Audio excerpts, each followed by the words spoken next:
안녕하세요. 안녕하세요. 네, 반갑습니다. 대박열린 고시학원에서 간호사 국가고시 강의를 맡고 있는 오정아입니다. 제가 여러분에게 이제 아동간호학 강의를 할 건데요. 여러분들 지금 이제 동기가 부여돼서 이 자리에 앉아 계실 거라고 생각을 합니다. 그래서 초심 잊지 말고 저랑 끝까지 함께 했으면 좋겠고요. 자, 여러분이 학교에서 아동간호학을 공부할 때 아동간호학 그러면 어떠셨어요? 자, 여기 혹시 지금 보니까 결혼하신 분 손 한번 들어보실래요? 네, 그렇죠? 네, 아동간호학 플러스 모성간호학은 결혼하신 분들에게는 훨씬 더 유리한 과목이죠. 육아가 동반이 됐던 거고 임신, 출산이 동반됐던 거기 때문에 좀 쉽게 다가오는 과목이기도 하는데 그래도 앉아 계시는 분들이 아무래도 미스가 훨씬 더 많겠죠. 그러다 보니까 아직 육아라든가 이런 출산에 대한 경험들이 없기 때문에 조금 더 어렵게 다가오실 수도 있습니다. 여러분들이 아동간호학을 공부하다 보면 여러분들이 생각이 나시겠지만 아동의 발달 단계를 굉장히 강조하고 있죠. 그래서 발달 단계에 따른 발달 특성, 또 그 발달 단계에서 나타나는 질환이 거의 아동간호의 중점이라고 보시면 되겠습니다. 자, 아동간호학 국시문항수는 몇 문제일까요?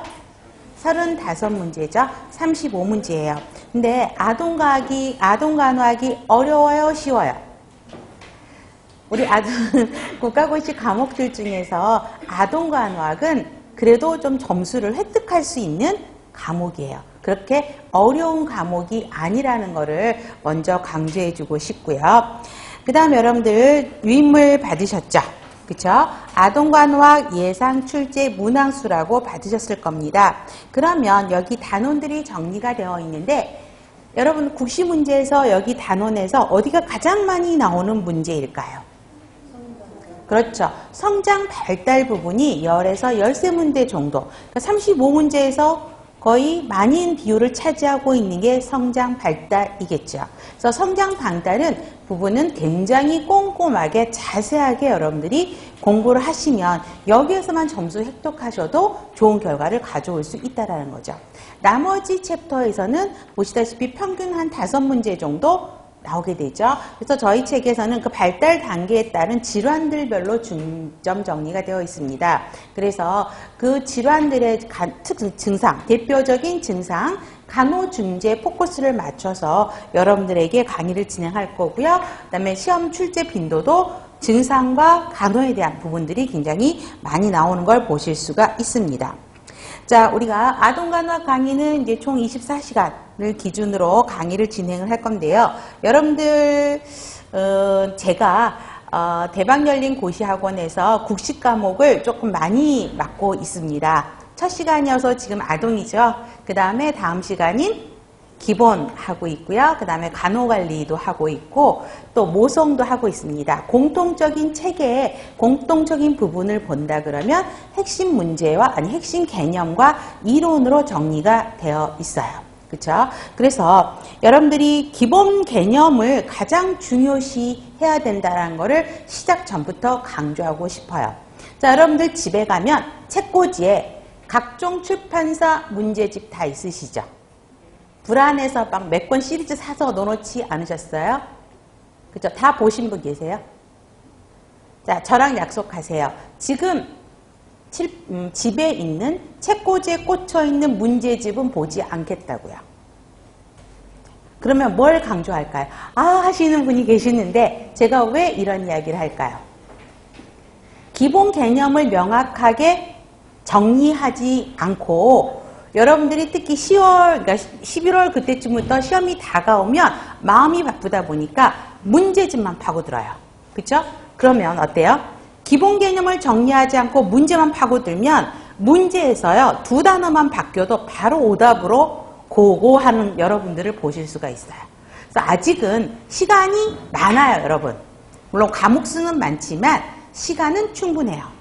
근데 지금부터 문제집 파고 들어가면 좋은 결과를 장담할 수 없다고요. 그래서 제가 말씀드리는 거는 각종 문제집은 일단 책꽂이에 다 꽂아 두시고요. 저와 함께 하시려고 지금 오신 거잖아요. 마음을 굳게 먹고. 그러면 저를 일단 믿고 오시는 거를 강조하고 싶어요. 그래서 제가 만들어 드린 책과 책에 있는 기본 문제만 정확하게 파악하세요. 자, 특히 문제도요. 문제풀이에서 이거 풀었구나. 틀렸구나. 다 외워야지 이게 아니라 저의 특징은 오지선다잖아요. 다 국시 문제가. 그러면 그 오지선다에서 왜 틀렸느냐를 하나하나 설명을 다 해드릴 겁니다. 그래서 그게 왜 틀렸는지까지도 여러분들이 파악하셔야지만이 좋은 결과가 있을 수 있다는 거예요. 그래서 기본 인원 개념을 완전 다지기 하고 내 것으로 만든 다음에 그 다음에 가지고 계시는 문제집 풀이들을 그때 가서 하셔도 늦지는 않다라는 거죠. 그죠? 장담하건대, 그죠? 제가 드린 기본 책을 열심히 하셔도 좋은 결과가 있을 거라는 거를 저는 믿고 있습니다.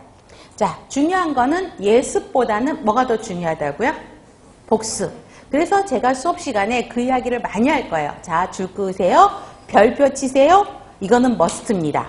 그죠? 그러면 그거는 꼭 외우고 넘어가세요. 그 다음에 여러분들이 좋아하는 게 뭐죠?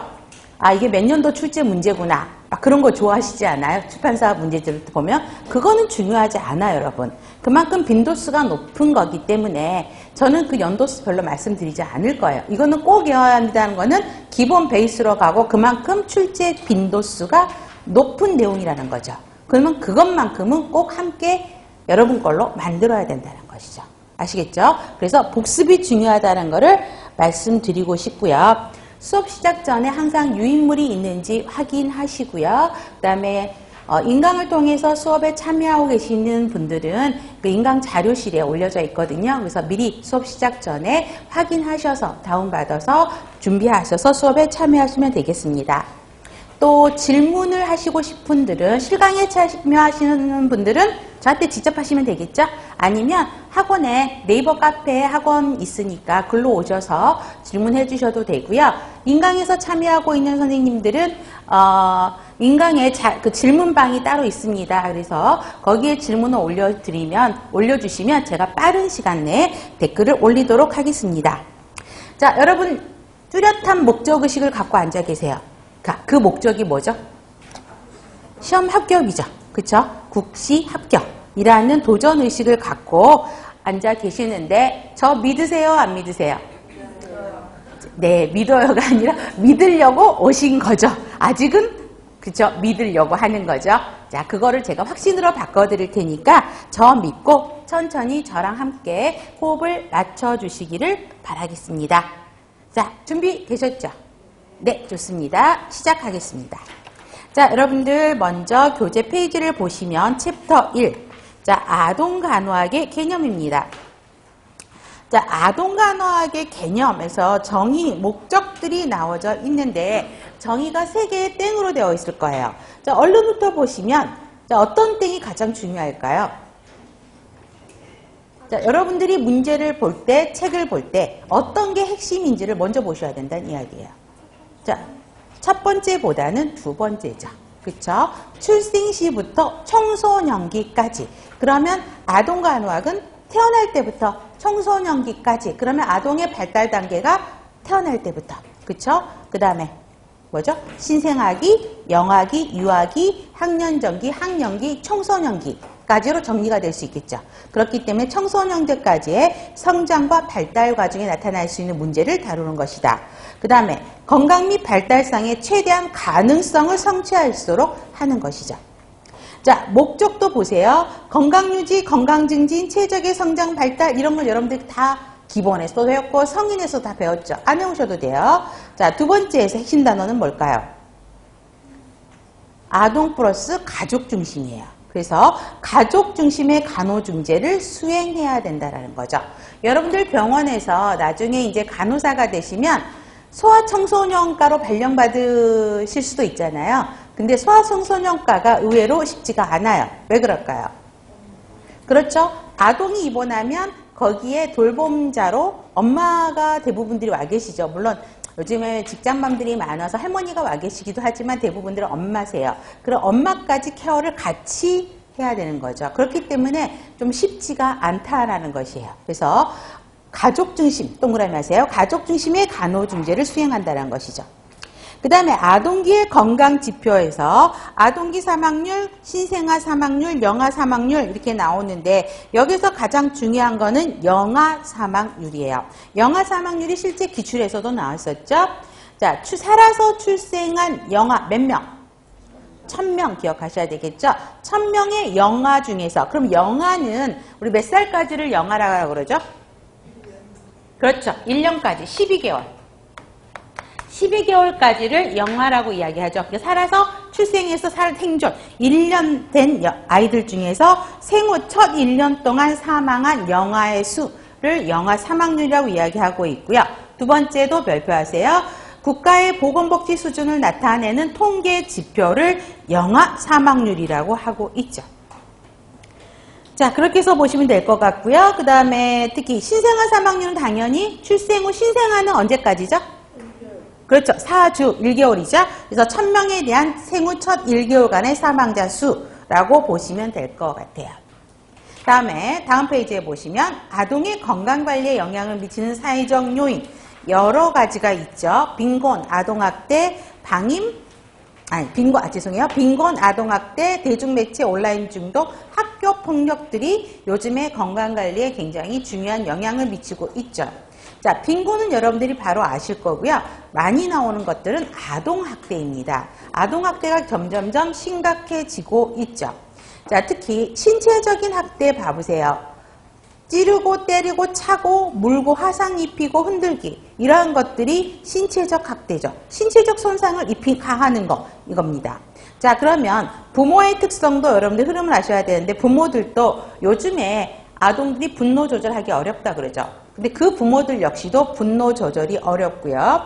또 그 부모들이 폭력이 허용되는 환경에서 자라서 바로 아동들에게 바로 연결이 되는 거죠. 그 다음에 사회적으로 고립되고 지집체계도 낮고 낮은 자존감이고 그 다음에 엄마 역할을 제대로 하지 못하라는 거죠. 그래서 대리인에 의한 미네오젠 증후군이 한번 시험 문제에 나왔었죠. 흔들린 아기 증후군도 최근 문제에 같이 나왔었죠. 자, 주목을 얻기 위해서 관심을 얻기 위한 거죠. 아동을 아픈 척하게 하고 실제로 아프게 만들어서 병원으로 데려가서 아픈 원인을 모르겠다고 주장을 한다는 거죠. 애가 왜 아픈지 병원 응급실로 와요. 그런데 그 원인을 부모가 제공을 한 거죠. 근데 자기는 모르겠다고 하는 거, 이게 대리인에 의한 민하우젠 증후군이고요. 흔들린 아기 증후군은 여러분 동영상으로도 많이 보셨을 겁니다. 그래서 흔들어서 아동에게 심각한 손상을 가져오는 게 흔들린 아이 증후군이죠. 대표적으로 뭐예요? 어떤 증상? 뇌손상의 증상들을 가져오게 되죠. 그래서 뇌손상의 증상들은 이거 공부하셨을까? 안 해오셔도 되죠. 구토. 왜 구토로 하게 되죠? 뇌압이 상승해서 그렇죠. 그렇죠? 그래서 우리 ICP가 성인간호학에서 ICP가 상승하면 대부분이 먼저 구토부터 시작을 하죠. 그래서 구토, 호흡곤란, 두개뇌출혈 뭐 이러한 증상들, 뇌 손상과 관련된 증상들이 나타난다라는 것이죠. 다음에 정서적인 학대죠. 자, 아동에게 심각한 행동적, 인지적, 감정적 정신장애를 유발하는 거죠. 그래서 이러한 두 번째 땡 같은 멘트들을 하면서 정서적인 학대들을 많이 가하고 있고요. 성적 학대를 하고 있는 거죠. 특히 방임이 또 최근 문제에서 나왔었죠. 자, 기본적인 요구인 신체적인 거, 교육적이고 정서적인 요구를 충족시키는 데 있어서 태만하다. 얼마 전에 TV 매스컴에서 그거 나왔죠. 한겨울인데 애가 여름 옷을 입고 슈퍼마켓에 들어와가지고 과자 먹고 있는 모습이 나왔잖아요. 그러한 것들이 뭐예요? 방임에 해당하는 거죠. 학교도 안 보내는 것도 교육적인 욕구를 해결해 줘야 하는데 그거 안 하는 것도 방임이라는 것입니다. 그 다음에 대중매체 온라인 중독, 요즘에 굉장히 심각하죠. 그 다음에 학교 폭력들도 나오게 되는 것입니다. 그래서 네 가지가 있다 정도만 아시면 되겠고 아동 학대 부분을 조금 정리하시면 되겠습니다. 그 다음에 아동 간호의 사회적인 경향, 이거는 흐름으로 보셔야 되겠죠.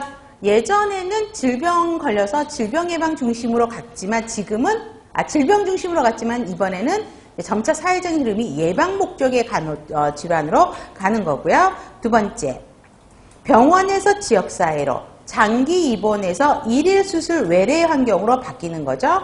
그 다음에 환경이 점점점 좋아짐에 따라서 영아 사망률이 감소하지만 상대적으로 사고로 인한 사망률은 증가한다는 것이죠.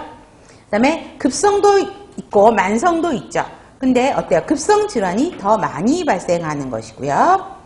그 다음에 엄마들이 직장맘들이 많아지다 보니까 우리 목걸이, 문 열쇠, 물론 요즘 도어락들 하고 있어서 그런 일은 별로 없지만 도어락이 발달되기 전에는 문 열쇠를 목걸이에 차고 다녔죠. 그래서 그런 아이들이 많이 발생하면서 또 요즘에는 직장맘들이 많아지면서 케어해줄 사람이 없으니까 애들이 학교 학교 끝나고 학원들을 계속 삥삥삥 돌아다니는 사태들이 발생할 수 있어요. 그래서 그런 문제들이 있고요. 그 다음에 가족 중심의 간호를 많이 제공하고자 노력을 하고 있고, 근데 기본적으로 과학적 체계적인 지식을 기본으로 해야 된다는 것이죠. 그래서 사회적 경향 흐름으로만 이해하시면 될 것 같아요. 자, 다음에 아동 간호사의 역할. 간호사의 역할은 항상 나오는 문제예요. 모든 과목에 간호사의 역할이 들어가 있어요. 특히 제가 가는 과목에 는 아동 간호사의 역할, 지금은 이제 아동이니까 아동 간호사의 역할, 그 다음에 우리 모성 간호학 하게 되면 여성 전문 건강 간호사의 역할, 뭐 이래가지고 각각의 간호사의 역할에 대해서 강조를 하고 있습니다. 그래서 자, 아동 간호사의 역할 별표 많이 하세요. 자, 일반적으로는 양육자의 역할이죠. 아동이 태어나서부터 청소년까지 성장을 해야 되는데 거기에 대한 직접 간호를 수행해야 되는 거기 때문에 양육자의 역할. 그 다음에 특히 아동간호학에서 제일 많이 나오는 게 2번 옹호자의 역할이에요. 옹호자의 역할 별표 많이 하세요. 그다음 최근 시험 문제에서도요, 옹호자의 역할을 강조하고 있어요. 자, 아동과 가족에게 최선의 의료 서비스를 받을 수 있도록 도와줘야 되고요. 의사결정할 수 있도록. 자, 아동이 스스로 의사결정을 할 수 있어요? 없어요? 없죠. 그렇죠? 그렇기 때문에 의사결정을 누가 해요? 그렇죠? 대리인 누구? 그렇죠. 보통 아동이면은 아동을 양육하는 부모에 의해서 대리 결정을 하게 되죠. 그렇기 때문에 스스로 의사결정을 할 수 있도록 도와주는 거, 이게 무슨 역할? 옹호자의 역할이라는 거죠. 그래서 최선의 의료 서비스를 받게 정보를 주는 거, 또 최선의 의사결정을 할 수 있도록 도와주는 역할, 이런 거는 옹호자의 역할에 속한다. 꼭 기억하셔야 되고요. 그 다음에 교육자의 역할. 우리 기본적으로 환자 간호에 대한 교육적인 계획을 세워서 간호를 많이 하게 되죠. 그죠? 그렇기 때문에 교육자의 역할. 그 다음에 지도 및 관리자의 역할. 그 다음에 연구자의 역할이 있습니다. 연구자의 역할이 올해 시험 문제 나왔었죠. 그죠? 과학적인 연구로 지식을 발전해야 되고 연구의 타당성들을 검토해서 과학적인 방법, 체계, 실증적인 연구 등을 통해서 하는 연구자의 역할이 필요하다는 거죠. 그 다음에 윤리적 의사결정자의 역할이라는 것입니다. 그래서 아동과 가족이 최선의 의사결정을 내릴 수 있도록 도울 수 있는 것. 윤리적인 의사결정자의 역할도 중요하죠. 그래서 아동 간호사의 법적 윤리적 문제에서 법적인 거는 나중에 법에 의해서 다룰 거고 뺐고요. 윤리적인 문제만 간단하게 써놨죠. 바람직한 해결을 찾아야 되는 거죠. 자, 어제도 여러분 TV 뉴스에서 보니까 아주 7개월인가 8개월 된 외국애가 있는데 희귀병에 걸린 거고 세계에서 16명밖에 걸리지 않는데요. 근데 좀 안 좋은 결과를 가져온대요. 근데 그 병원에서는 이제 윤리적인 삶의 존중권을 이용해서 더 이상 생명 연장을 안 하겠다라고 병원에서 부모를 설득하는 거예요. 더 이상 하는 게 의미가 없습니다. 근데 부모는 그걸 온라인으로 해가지고 뭐 후원금도 굉장히 많이 얻었나 봐요. 영국 이야기인데. 그래서 그 영국에서 치료를 안 하겠으면 자기는 미국에 가서 하겠다라고 부모는 끝까지 하겠다라고 이야기를 하는데 영국 병원에서는 더 이상은 연명으로는 의미가 없다. 아이에게 고통을 줄 뿐이다라고 이야기를 했죠. 근데 교황청에서 발표를 했는데 교황은 끝까지 지지해야 된다라고 이야기를 하고 있어요. 거기에서 누구 말이 맞느냐는 거죠. 어느 편을 지원을 해야 되겠냐고요. 그렇죠? 여러분도 생각이 아마 여러분도 반반이 갈릴 거예요. 지지해야 된다. 아니면 연명 치료를 중단해야 된다라는 아이 입장에서 또 그렇게 나온다라는 거죠. 그럴 때 올바른 의사결정을 할 수 있도록 도와주는 역할입니다. 그게 윤리적인 문제가 대두가 되고 있죠. 그래서 아동의 부모를 의사결정자로 참여해야 된다는 거죠. 자, 그 다음에 부모와 양육입니다. 부모 역할 행위에는 몇 가지가 있어요?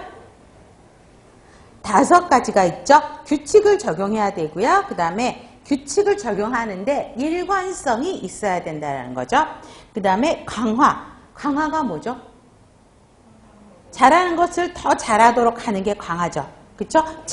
긍정적인 강화, 부정적인 강화는 우리 간호관리에서도 이야기를 할 건데 칭찬을 통해서 잘하는 행동을 더 잘하도록 하는 게 강화고 긍정적인 강화고 그 다음에 부정적인 거는 부정적인 거를 강조해서 그렇죠? 잘하는 것을 더 잘하라고 하는 거 이렇게 되죠. 그래서 이런 강화를 통해서 잘하는 걸 더 잘할 수 있도록 아동에게 힘을 줘야 된다는 거죠. 그래서 요즘에 뭐가 예전 책이긴 한데 칭찬은 돌고래도 춤을 추게 한다. 뭐 이런 책이 베스트셀러가 된 것도 있었죠. 그죠? 왜? 칭찬이라는 거는 긍정적인 내용에 들어가는 거죠. 그래서 보시면 될 것 같고요. 그 다음에 부모가 역할 모델이 돼야 된다는 거고요. 그 다음에 훈육, 적절한 훈육이 필요하다는 것이죠.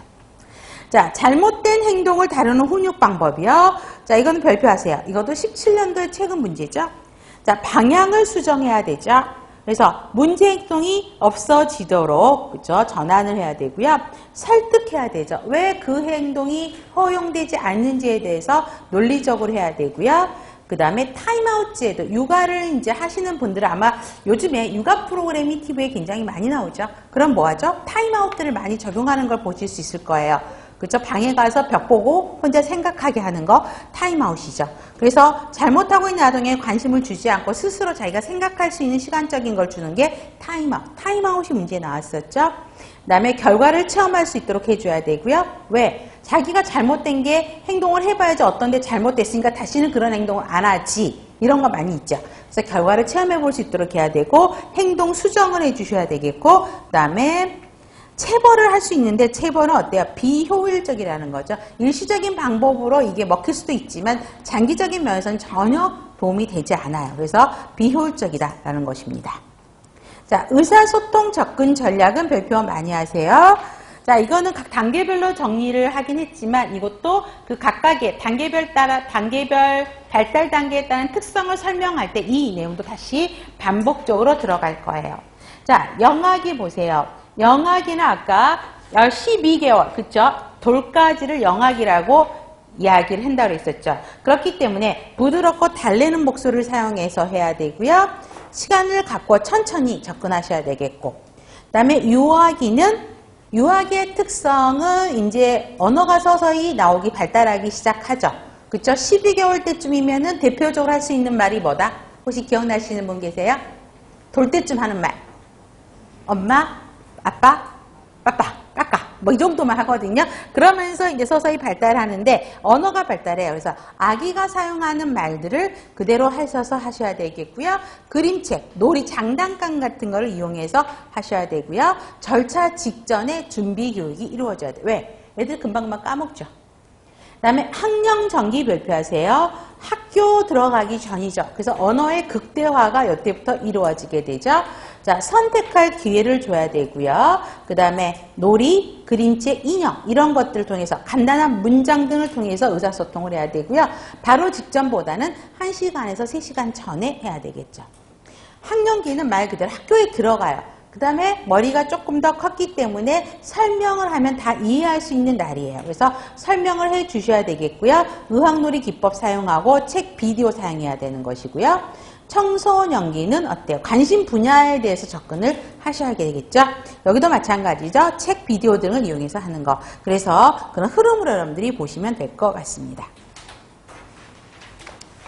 자, 그러면 문제는 지금 이제 간단하게 기본적인 개념을 정리를 했지만 문제를 풀어보면 아직은 자기 걸로 여러분들이 만들지 않았죠. 내용을. 그래도 이거는 아주 기본적인 문제이기 때문에 어렵지는 않을 거예요.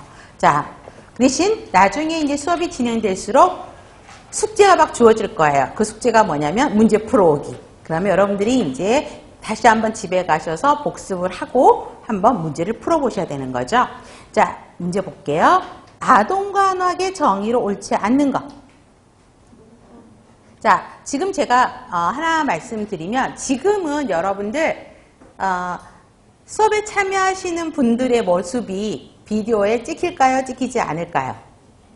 안 찍혀요. 별로 저만 클로즈업이 되고 앞에 계시는 두 분 뒤통수만 좀 나올 거예요.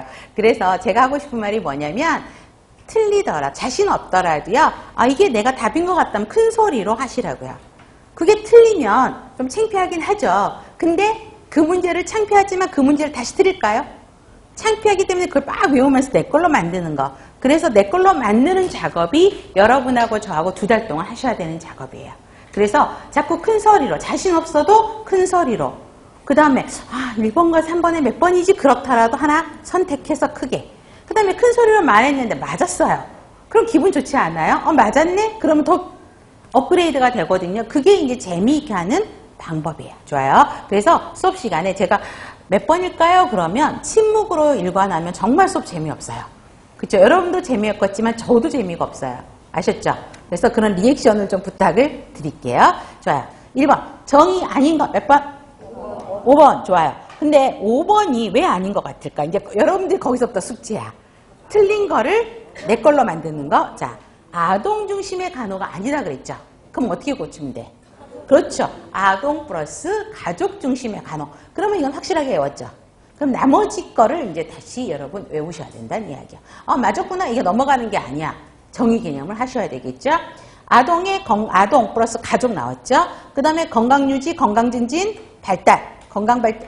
건강유지, 그죠? 건강유지 증진, 최적의 성장 발달, 지지, 건강 능력의 극대화를 도모하는 것. 아동의 건강 및 발달상의 최소한의 가능성이 아니라 최대한의 가능성이죠.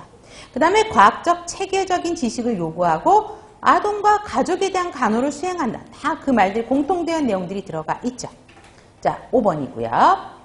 2번. 가족이 이용 가능한 의료 서비스를 알게 하고 치료와 절차에 대한 정보를 주고 가족이 아동간호학에 참여하게 하는 아동간호사의 역할. 그렇죠? 옹호자의 역할이죠. 아까 옹호자의 역할이 최선의 의료 서비스를 이용할 수 있도록 정보를 주는 역할이라고 그랬었죠. 그렇죠? 그 다음에 최대한의 의료 스스로 아동이 의사결정을 잘 하지 못하기 때문에 아동 플러스 가족이 스스로 의사결정을 할 수 있도록 도와주는 역할. 이게 옹호자의 역할이라고 했어요. 그래서 2번입니다. 3번. 아동 환자를 간호할 때 쉽게 빠질 수 있는 윤리적인 딜레마. 자, 몇 번일까요?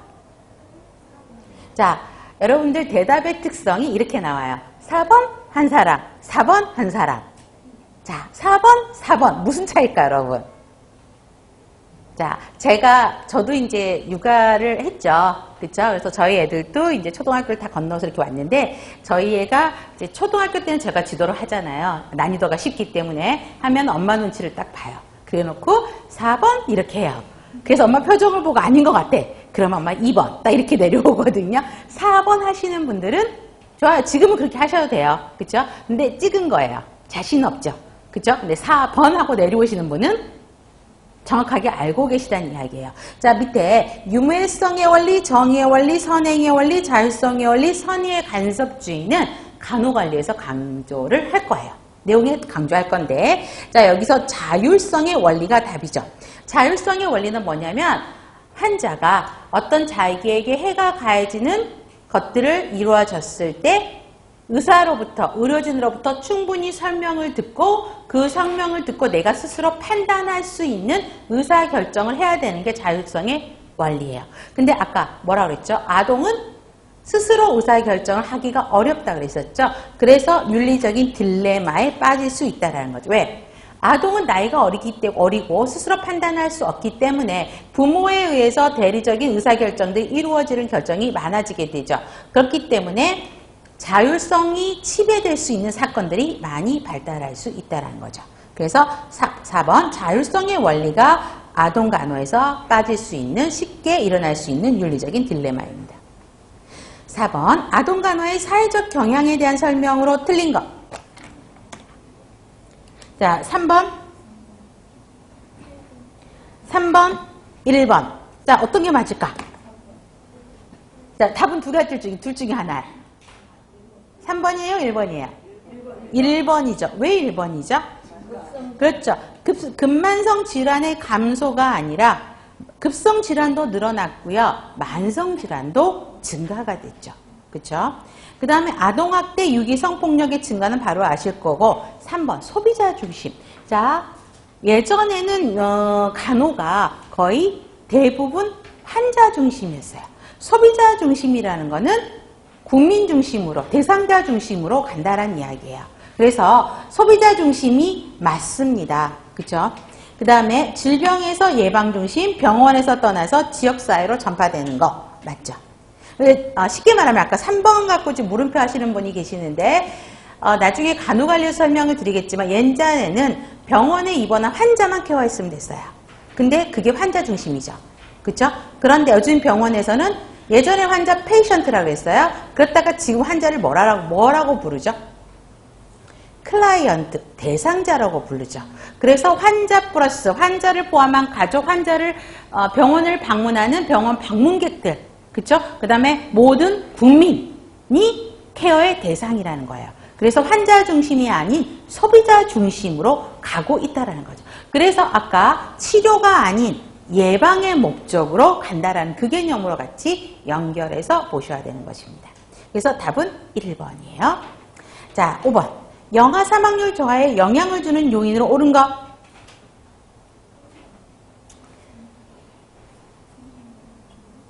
자, 사망률 저하. 몇 번? 2번이죠. 자, 사망률이 저하되는 이유가 산정관리를 철저하게 하게 돼서 그렇죠. 그래서 철저한 산정관리의 증가요. 그런데 1번이라고 답하신 분이 계세요. 자, 출산 연령의 증가. 출산 연령의 증가는 사망률을 떨어뜨린 거하고는 상관이 없어요. 자, 출산 연령이 지금 올라가고 있죠. 노산들이 굉장히 많아져요. 그게 사망률 저하고는 상관이 없고 뭐와 관련이 있을까? 산모들의 나이가 많아져. 초산남 산모들의 나이가. 그렇죠? 고위험 신생아. 그렇죠? 그 다음에 고위험 산모. 그렇죠? 기형아, 미숙아. 이런 출산율이 많아지는 거지 영아 사망률하고는 그에 별 상관은 없다라는 것이죠. 그 다음에 영양 공급의 감소가 아니라 그렇죠. 증가해야지만이 사망률이 떨어지는 거고 환경위생이 증진이 돼야지만이 사망률이 떨어지는 거고 그렇죠? 출산율 저하는 상관이 없죠. 그렇죠? 그래서 답은 2번이죠. 6번 영아 사망률에 대한 설명으로 옳지 않는 것 4번이죠. 자, 영아 사망률은 살아서 출생한 10,000명의 영아가 아니라 1,000명이요. 1,000명을 꼭 기억하셔야 되겠죠. 그 다음에 1개월 동안 영아니까 1년 동안 사망의 영아 수죠. 아셨죠? 그렇게 고치셔야 되죠. 그래서 모체에 대한 보호, 양육 환경의 개선을 통해서 감소할 수 있다. 이게 지금 5번 문제 답가장으로 들어갈 수 있죠. 그렇죠? 그 다음에 철저한 주상기 관리를 통해서 사망률 감소할 수 있고요.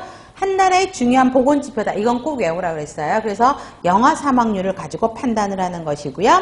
영아 사망률의 가장 큰 원인은 주상기 문제죠. 선천성 기형 미숙아의 경우이다. 맞습니다.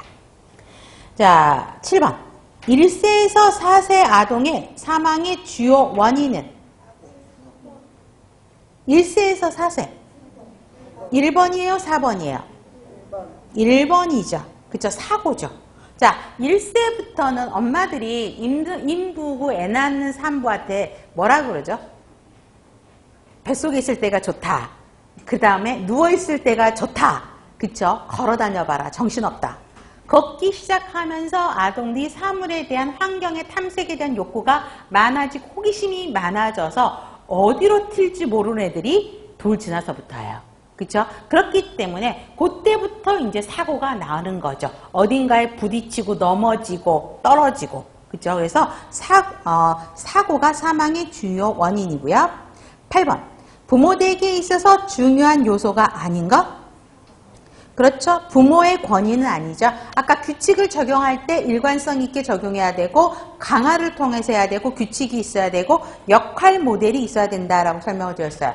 부모의 권위는 아닌 거죠. 답은 4번. 9번. 아동학대 범죄에 해당하는 것이 아닌 것. 자, 이건 뭘까요? 좀 생각을 해봅시다. 학대 내용이 아닌 것. 몇 번일 것 같아요? 자, 저보세요. 자, 저보세요. 조용하면 안 돼. 틀린 거라도. 몇 번? 4번. 4번이 아닌 것 같다. 2번. 2번이 아닌 것 같다. 자, 이러다 보면요. 어느 순간에 1, 2, 3, 4, 5가 다 나오는 문제도 있어요. 여러분들이 수업하시다 보면. 자, 지금은 두 개가 나왔는데 답은 2번이에요.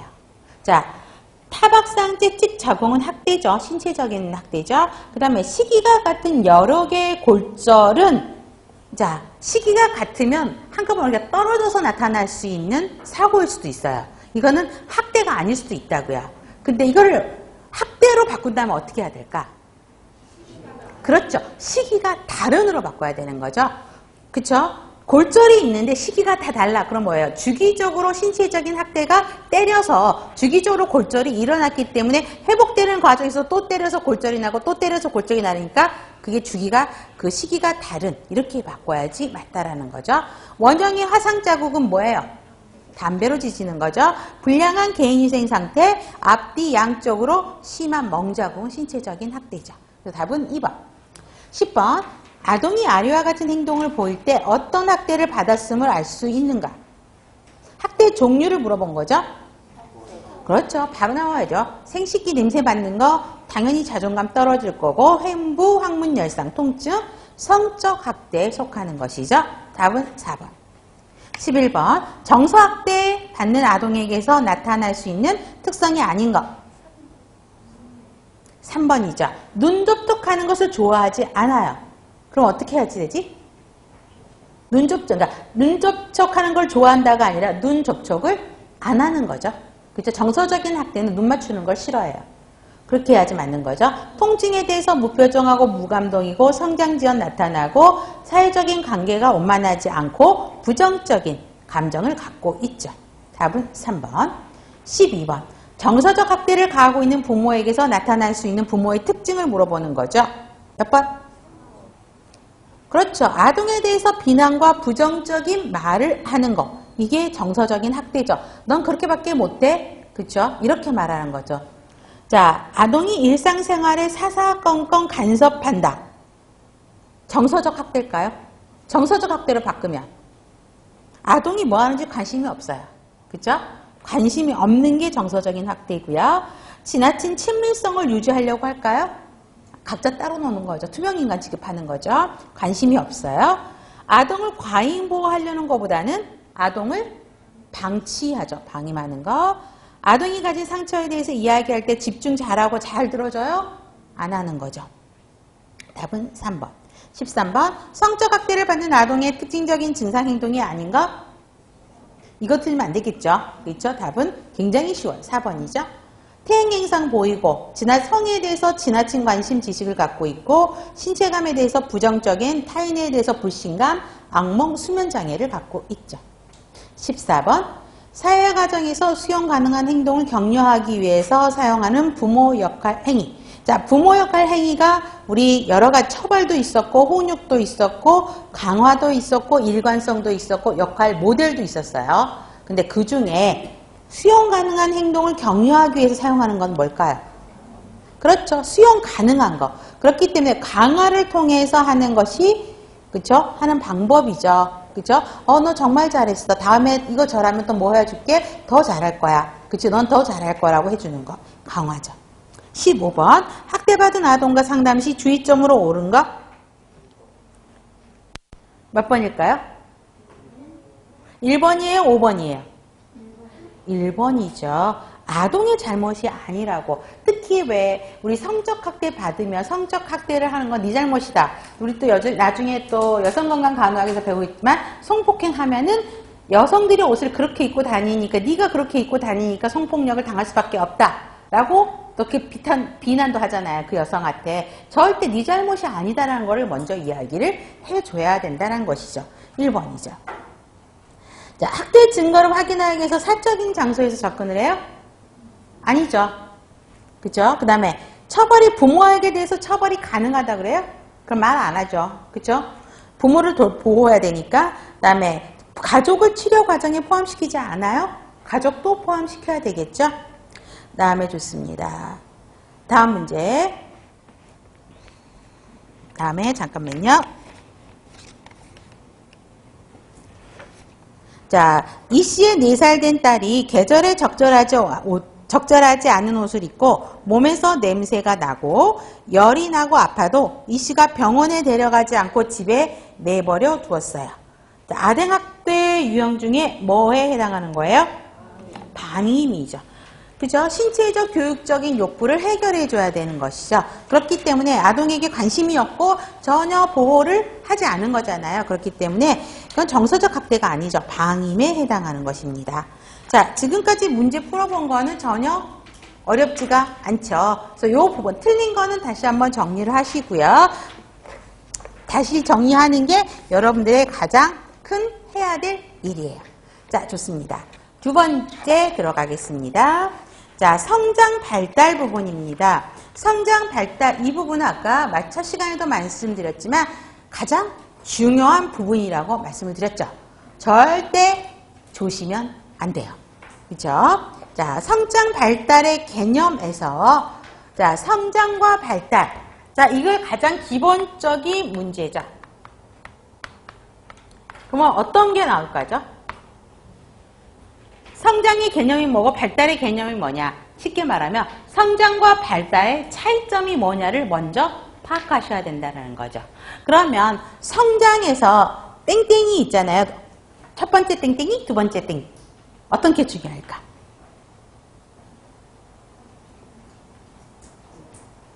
안 중요해요? 둘 다 중요하죠. 그렇죠? 자, 첫 번째 땡에서는 양적 변화예요. 그래서 키가 얼마나 컸느냐, 몸무게가 얼마나 늘어났느냐라고 한 양적으로 확인할 수 있는 거. 그래서 양적 변화에 동그라미 하셔야 되겠죠. 그래서 측정 가능하고 쉽게 파악할 수 있어요. 그래서 키, 몸무게, 별표. 양적 변화, 키, 몸무게, 별표. 그러면 발달은요? 그렇죠. 양적이 아니라 질적 변화죠. 두 번째 땡에서 질적인 거 동그라미 하셔야 되겠죠. 그래서 성장, 성숙이라는 거죠. 그래서 언어 발달 이러한 것들이 질적 발달, 질적 성숙, 그렇죠? 이게 발달에 들어간다는 것입니다. 그래서 근데 그러면 발달은 첫 번째 땡에서 핵심적인 내용이 뭘까요? 첫 번째 땡에서 핵심을 찾아보죠. 그렇죠. 전 생애에서 일어난, 그렇죠? 계속 발달은 점점점 성장할수록 계속 발달은 일어나는 것이죠. 그래서 인간의 전생애에서 일어난다라는 걸 기억하셔야 되겠죠. 다음에 성장 발달의 원리는 별표만이 must예요. 자, 매 년마다 나오고 있는 문제예요. 네, must 했더니 별표를 3개 치시네요. 그쵸? 앞에 계신 분들. 자, must예요. 기본으로 갖고 가야 된다는 이야기야. 자, 복합적이다, 상호 관련성이 있다라는 거죠. 자, 그러면 첫 번째 1번에서 핵심 단어 찾아볼게요. 1번에서 여러분들이 동그라미 쳐야 될 내용이 뭔가? 연속적으로 일어나죠. 순차적으로, 연속적으로. 그 다음에 다시 뒤로 돌아가요? 돌아갈 수 없죠. 여러분들 학교 갔다가 다시 학령정기로 가요? 아니죠. 그래서 비가역적, 연속적, 비가역적, 그 다음에 마지막에 있는 복합적, 이 말 3가지 기억하셔야 되죠. 연속적, 비가역적, 복합적인 과정이다 라는 것이고요.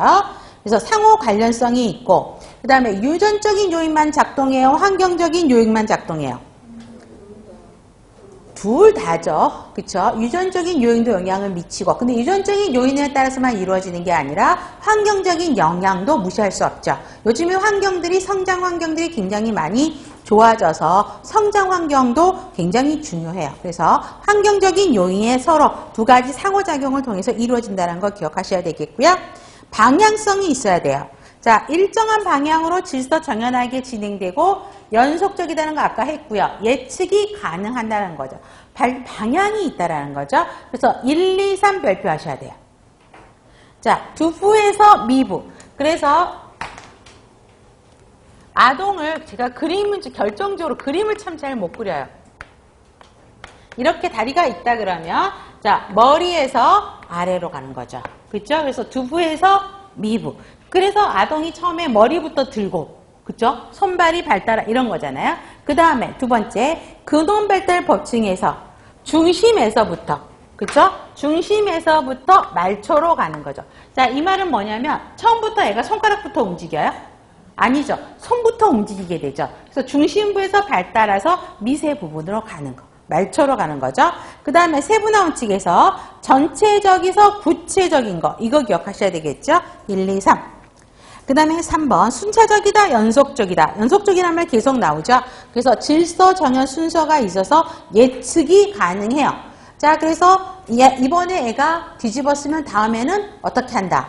언제쯤 기고, 언제쯤 앉아있고, 언제쯤 걸어다닌다. 이게 예측이 가능하다라는 것이죠. 그 다음에 개인차가 있다라는 것이에요. 자, 물론 영향적인, 환경적인 요인이 다 다르기 때문에 사람들마다 개인차가 있어요. 자, 그래서 보시면 되고요. 특히 림프 조직 발표하세요. 림프 조직에서는 항상 시험 문제 나오죠. 6세가 되면 성인 수준에 이르렀다가, 그죠?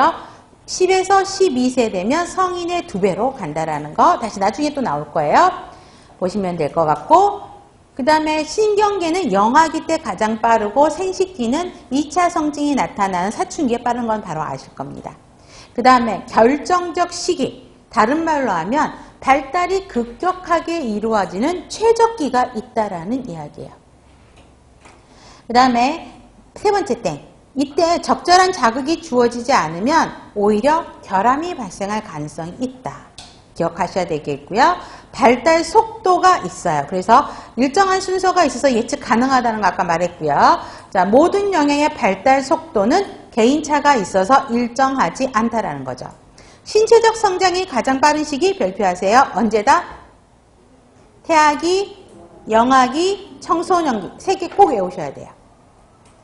그 다음에 성별은 여자애들이 어때요? 더 빨리 일어나죠. 그래서 10에서 14세 남자애들이 한 2년 정도 성장이 늦죠. 그렇죠? 보시면 되죠. 그 다음에 서로 독립적으로 이루어지지 않고 서로 밀접하게 상호 관련성이 있다라는 것입니다. 그래서 성장 발달의 원리는 꼭 기억을 머스트로 갖고 가셔야 됩니다. 그 다음에 3번 성장 발달 단계에서 이거는 아시죠? 신생아기는 언제? 한 달. 생후 한 달이죠? 그 다음에 영아기는 쉽게 말하면 돌. 그죠? 그 다음에 유아기는 3세. 1에서 3세. 학년 전기는 3세에서 6세. 그러니까 학교 들어가기 전. 그 다음에 학년기는 학교 들어가서 졸업할 때까지. 청소년기는 중학교 때부터. 이렇게 생각하시면 될 거예요. 그래서 이거 기억하셔야 되겠죠. 그 다음에 중요 발달 이론이요. 요거는 지금 학자별로 이야기를 하고 있는데 이거 가장 기본적인 표예요. 자세한 건 뒤에 막 나올 거거든요. 그래서 이것도 매 년마다 지금 다 나오고 있어요. 이 기본표 가로 세로 다 외우셔야 되는 거죠. 물론 연령대, 영아기, 유아기, 학년전기, 학년기, 청소년기는 바로 위에 칸에 있는 거 그대로 써왔죠. 자, 프로이드는 성 중심으로 이야기를 했어요. 그래서 쾌락을 어디서 얻느냐는 거죠.